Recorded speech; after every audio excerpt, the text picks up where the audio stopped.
안녕하세요, 옵천나입니다. 현재 최대 규모 재건축이라고 불리는 이 둔촌주공 재건축이 공사가 중단된 지 현재 3개월이 지났는데 지금 날이 갈수록 상황이 안 좋아지는 것 같습니다. 그래서 이거는 어떠한 최후의 통첩인지 한번 알아보도록 할게요. 그래서 영상 보시기 전에 좋아요랑 구독 한번 부탁드릴게요. 먼저 왼쪽에 보이시는 문서는 뭐냐면 7월 26일에 둔촌주공 조합으로 발송된 내용 증명의 내용입니다. 그러면 이 내용 증명은 누가 보냈냐면 여기 보이시는 이 4개 건설사, 즉 둔촌주공의 시공단들이죠. 그래서 시공단에서 7월 26일에 조합으로 내용 증명을 보냈는데 지금 여기 내용을 한번 보시면 둔촌주공 아파트 주택 조합이랑 이 대주간 간에 체결한 대출 약정서에 의해서 대출받은 귀조합 사업비에 대해서 대주단으로부터 대출금 기한 연장 불가 및 상환 준비랍니다. 그 다음 사업비 만기 안내 및 상환계획 요청을 통보받았습니다. 라고 적혀있고 위와 관련해서 만기 도래에 따른 상환계획 및 세부 일정을 8월 5일까지 시공사업단으로 회신해달라고 하네요. 자, 지금 여기 내용을 한번 조합해보면 이 조합이랑 은행이랑 서로 계약을 해서 이 7천억 규모의 대출을 받았습니다.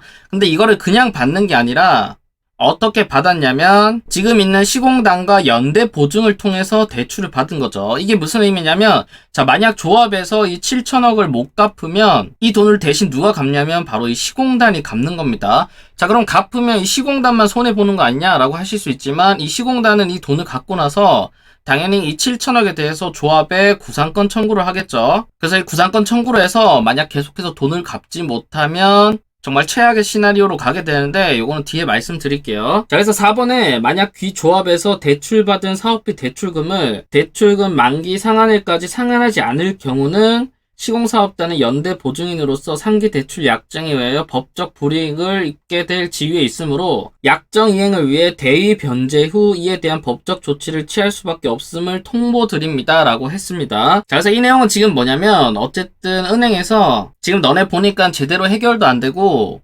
진행도 안 될 것 같으니까 대출 연장 승인을 거부를 한 거죠. 거부를 하다 보니까 어쨌든 대출금을 갚아야 되는데 만약 현재 이게 조합에서 이거를 갚지 않으면 시공단에서 갚을 수밖에 없기 때문에 그거에 대한 최후의 통첩을 지금 보낸 겁니다. 자, 그러면 이전에 뉴스기사 보신 분들은 아시겠지만 이전 조합장이 뭐라고 했냐면 자, 이거를 대위 변제할 수 있는 8천억짜리 대출을 어디서 구해왔다라고 했었죠. 그러면 이 8천억짜리 대출은 어디로 갔냐면 여기 안에 내용을 보시면 조합장이 지난 14일 새로운 대주단을 꾸렸다고 합니다. 그래서 사업비 8천억 대출을 실행하겠다고 약속을 했지만 자세한 대출 조건은 공개하지 않으면서 이자율이 너무 높거나 협상을 위한 카드가 아니냐라는 우려를 샀다고 합니다. 당연하겠죠. 어쨌든 지금 거의 전 국민이 알 정도로 이슈가 많이 됐고 이러한 상황에서 8천억을 빌려준다는 거는 어마어마한 이자율을 감당하겠다는 거죠. 근데 어쨌든 빌려오는 것 자체만으로 이게 변제가 되기 때문에 정말 최악의 경우까지는 가지 않지만 이 사실도 어떻게 됐냐면 이후 김 조합장이 사퇴를 했답니다. 사퇴를 하고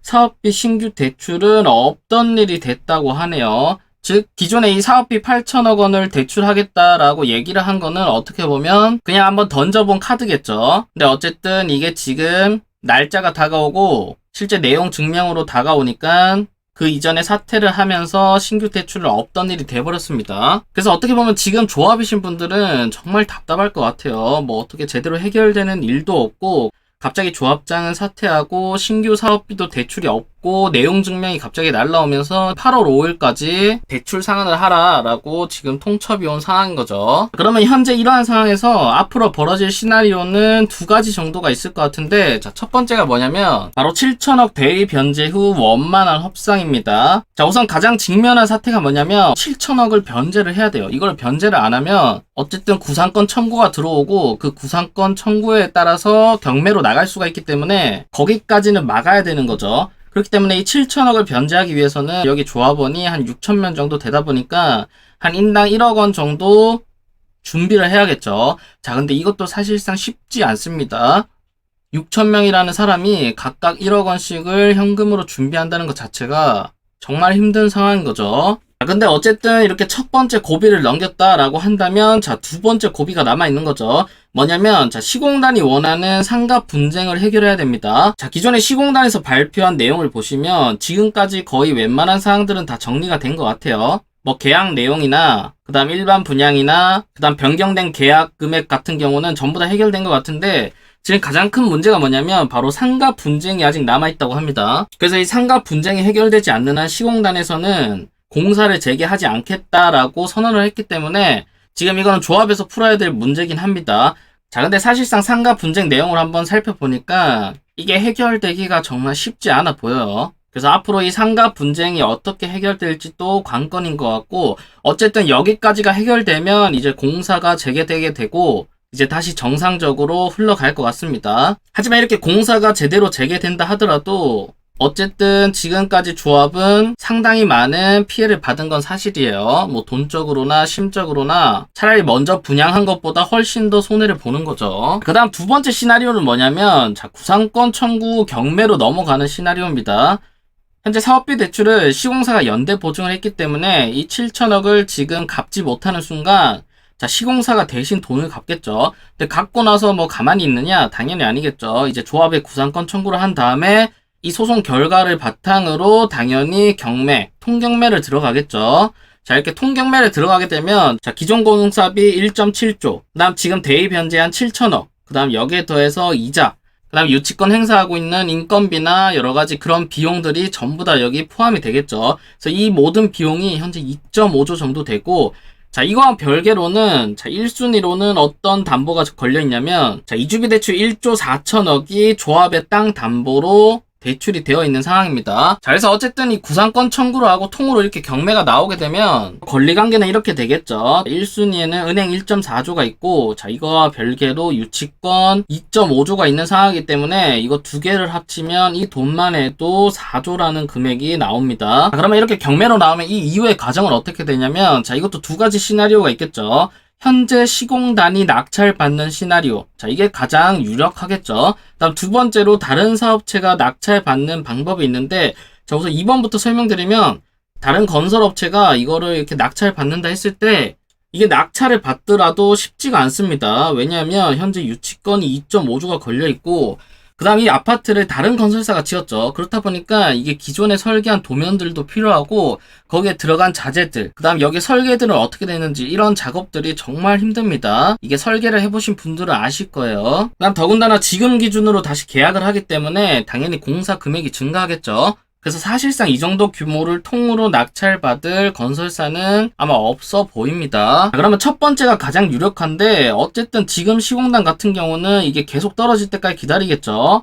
처음 나온 여기 감정가가 10조라고 했으면 이게 8조, 6조, 4조, 2조, 1조 이렇게 계속 떨어질 때까지 아마 끝까지 기다릴 거예요. 이렇게 끝까지 기다리다가 나중에 아마 여기 밑으로 내려왔을 때 이거를 낙찰을 받겠죠. 자, 이렇게 낙찰을 받으면 다행히 은행 1.4조 이상, 즉 만약 1.5조로 낙찰을 받는다라고 한다면 지금 조합분들 같은 경우는 사실상 낼 금액은 없어지긴 하지만 문제는 뭐냐면 현재 조합원들은 돈 한 푼 못 받고 이 아파트 받을 권리조차 없어지기 때문에 어떻게 보면 정말 진짜 그냥 공중분해 되는 거죠. 근데 만약 낙찰받은 금액이 1.4조 이하다라고 한다면 은행에서 다시 조합원들한테 개별 징수가 또 들어가게 됩니다. 자, 이건 최악이고, 그 다음에 현재 시공사 같은 경우는 다시 자기가 했던 거기 때문에 기존대로 계속 공사를 하겠죠. 계속 공사를 하고 지금 건설하고 있는 이 일반 2천 가구를 통으로 일반 분양을 때리겠죠. 이렇게 때리면 막대한 이익이 이 시공단으로 간다라고 알고 계시면 될 것 같아요. 그래서 이러한 시나리오가 있기 때문에 당연히 이 시공사도 급하지가 않은 거죠. 자, 그러면 아까 경매로 간 것과 비슷한 사건은 뭐냐면 바로 이 트리마지 아파트인데, 여러분들이 현재 기억하고 있는 트리마지 아파트는 그냥 고급 아파트 중에 하나인 거죠. 근데 이 아파트의 역사를 한번 보시면 이 트리마지 아파트가 처음에는 지주택으로 시작을 했습니다. 그러다가 이제 한강 르네상스 프로젝트를 실행한다고 해서 여기에 가장 큰 수혜 단지가 됐던 거죠. 그래서 이게 갑자기 50층으로 변경되면서 여기에 있는 땅값이 어마어마하게 높아졌습니다. 그러다 보니까 지금 여기 트리마제의 땅을 가지고 있는 사람들은 당연히 알박기를 들어가겠죠. 근데 여기에 더해서 갑자기 분상제와 2008년도 금융위기까지 겹치면서 이 금융 비용을 감당하지 못해서 시행사가 부도가 났습니다. 그렇게 해서 이 사업 부지가 공매로 나왔는데, 지금 여기 지주택 같은 경우는 그 당시 시공사인 두산중공업에 도움을 요청했어요. 자, 이것 좀 어떻게 좀 해달라고 해서 두산중공업에서 PF 대출을 3,600억을 조달해서 다행히 여기 지역을 낙찰을 받았죠. 자, 그렇게 해서 또 잘 진행됐었습니다.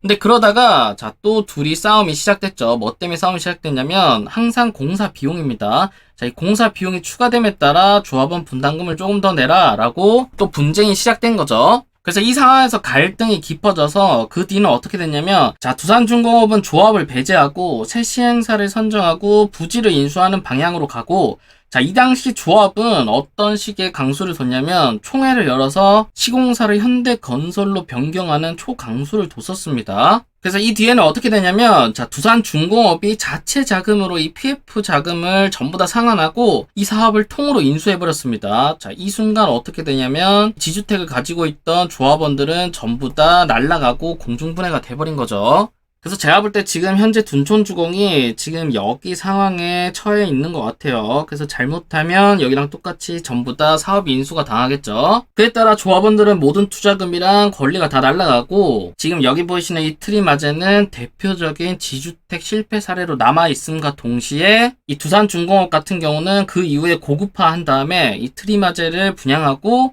결국에는 성공하는 사례를 만들었습니다. 그래서 어떻게 보면 대표적인 실패 사례와 대표적인 성공 사례가 같이 엮여져 있는 아파트다라고 보시면 될 것 같아요. 근데 여기 트리마제 같은 경우는 정말 잘 된 경우인데, 만약 이게 진행이 안 된다면 어떻게 되냐면, 여기 보이시는 여기 아파트는 어떻게 보면 거의 다 완공된 상태인 거죠. 근데 여기 아파트가 시행사가 부도나면서 2008년부터 공사가 중단됐고 지금까지 이렇게 남아있다라고 합니다.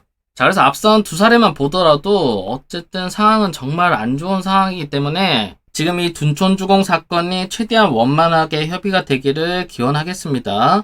근데 시간이 지나면 지날수록 현재는 조합한테는 안 좋은 상황으로 흘러가고 있는 것 같아서 조금 안타깝지만 어쨌든 최대한 원만하게 협의가 되기를 바랄게요. 그래서 오늘 영상은 여기서 마치고요. 오늘 영상이 도움되셨다면 좋아요랑 구독, 알림 설정까지 부탁드릴게요. 감사합니다.